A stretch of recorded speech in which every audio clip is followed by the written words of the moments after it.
എല്ലാ കൂട്ടുകാർക്കും പുതിയൊരു വീഡിയോയിലേക്ക് സ്വാഗതം. അഖിലനാണ്ടിയുടെ ഭാര്യ ഒളിച്ചോടിപ്പോയതിൻ്റെ പേരിൽ കുറേ ദിവസം കൊണ്ട് അത് തന്നെയാണ് ഇപ്പോൾ സോഷ്യൽ മീഡിയയിൽ ഭയങ്കരമായിട്ട് ചർച്ച നടക്കുന്നത്. എല്ലാവരും കാണുന്നത് അവൾക്കുള്ള പുറകിലാണ് ഇപ്പോൾ എല്ലാവരും.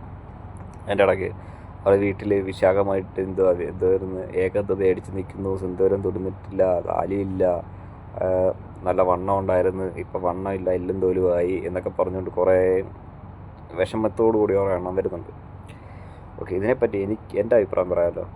ഒരു കല്യാണം കഴിക്കുമെന്ന് പറഞ്ഞു കഴിഞ്ഞാൽ ആണും പെണ്ണും അവർ രണ്ടുപേരും മാത്രമല്ല ഒന്നിക്കുന്നത്, ഒരു കുടുംബമാണ് ഒന്നിക്കുന്നത്, ഒരു ഫാമിലിയാണ് ഒന്നിക്കുന്നത്.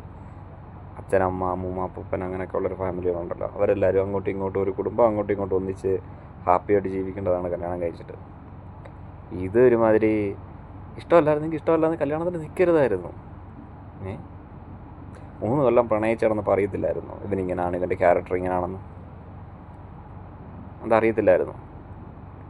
ഇതെല്ലാം കഴിഞ്ഞ് ഒളിച്ചോടിപ്പോയി. അപ്പോൾ എന്നിട്ട് മാന്യമായിട്ട് ഡിവോഴ്സായിട്ട് വേണം പോകാനെ കൊണ്ട്. താല്പര്യമില്ലെങ്കിൽ വിട്ടേക്കുക. ഈ താല്പര്യമില്ലെന്ന് പറഞ്ഞു കഴിയുമ്പോൾ ഉടനെ ആരും പുറകെ പോകാതിരിക്കുക. ചെറുക്കനും പെണ്ണിനും ഇഷ്ടമല്ലയോ അന്നേരം വിട്ടേക്കുക.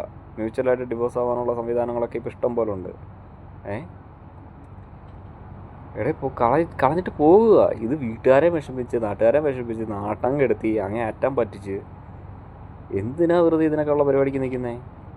നിങ്ങളൊന്ന് ആലോചിച്ച് നോക്കി. ഇത്ര ലക്ഷം രൂപയാണ് ഇപ്പം ഒരു കല്യാണം നടത്തുമ്പം മിനിമം വേണ്ടത്. ആണിലായാലും പെണ്ണിലായാലും ഇത്ര ലക്ഷം രൂപ കല്യാണം നടത്തി ഇട്ട് ഇങ്ങനെ ഒളിച്ചോടിപ്പോയി കഴിയുമ്പോൾ ആ കുടുംബം കടം മേടിച്ചിട്ടൊക്കെ ആയിരിക്കും പലരും ചെയ്യുന്നത്. ഇവിടെ മാത്രമല്ല, ഇതുപോലെ കുറേ എണ്ണമുണ്ട്. പല വീട്ടുകാരും കടം മേടിച്ചും മറിച്ചും തിരിച്ചും മറിച്ചും ഒക്കെയാണ് പിന്നെ കല്യാണം കഴിക്കുന്നത്. പെണ്ണുങ്ങൾ മാത്രമല്ല, ആണുങ്ങളുടെ അവസ്ഥ ഇതൊക്കെ തന്നെ. എന്നിട്ട് ഇവളുമാരെ കഴപ്പ് മൂത്ത് കയറാൻ പോകും. എന്ത് കാര്യത്തിന്? ഇങ്ങനെയുള്ളവന്മാരൊന്നും കെട്ടാൻ താല്പര്യമില്ലെങ്കിൽ കെട്ടരുത്. അന്നേരം പൊക്കോണം. ഇഷ്ടമുള്ള ഏതാണെന്ന് പറഞ്ഞാൽ അവൻ്റെ കൂടെ അങ്ങ് പൊക്കോണം. വീട്ടുകാരോട് എനിക്ക് പറയുള്ളൂ, നിർബന്ധിച്ച് കെട്ടിക്കാൻ നിൽക്കരുത്. ഏതോൻ്റെ കൂടെ ഇഷ്ടമെന്ന് പറഞ്ഞാൽ അവൻ്റെ കൂടെ അന്നേരം ഇറക്കി വിട്ടോണം. വേറൊരുത്തൻ്റെ ജീവിതവും കൂടെ നശിപ്പിച്ച് ആ ഫാമിലി നാണം കെടുത്തി അങ്ങേറ്റം പറ്റിച്ച് നാണമില്ലാത്ത കുറേ എണ്ണം. ഇതിന് കുട പിടിക്കാനും ഇതിന് സപ്പോർട്ട് ചെയ്യാനും വേറെ കുറേ എണ്ണം.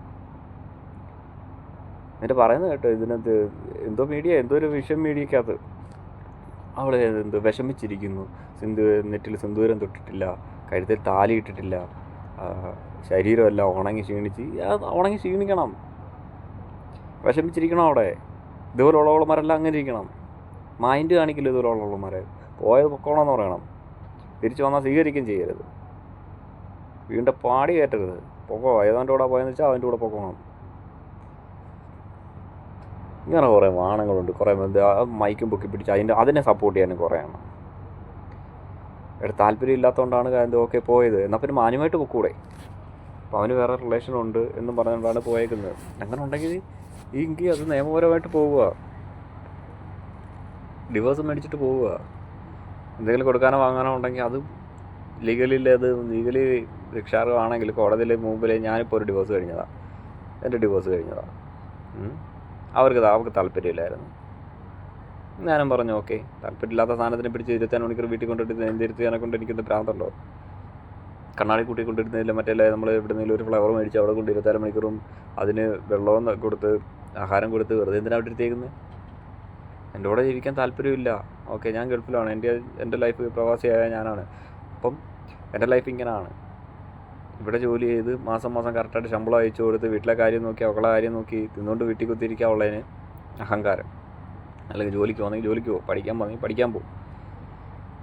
എന്നാലും അവർക്കെല്ലാം അഹങ്കാരം. അവർക്ക് അന്നേരം തോന്നി പോലെ നടക്കണം, തോന്നി പോലെ പോകണം. പൊക്കോ, നിങ്ങളുടെ ലൈഫ് നിങ്ങളാണ് തിരഞ്ഞെടുക്കുന്നത്. അപ്പം എൻ്റെയും ജീവിതം കൂടെ നശിപ്പിച്ചിട്ടല്ലേ പോയത്? ഇതുപോലെ എത്ര അടുത്ത് കാണും. ഇപ്പം കല്യാണം കഴിക്കുക, എന്താ പറയുക, ഷർട്ട് മാറുന്നതിൻ്റെ കൂട്ടാ. രാവിലെ കല്യാണം കഴിക്കുന്ന വൈകുന്നേരം ആകുമ്പോഴത്തേക്ക് ഡിവോഴ്സായി. ഒരു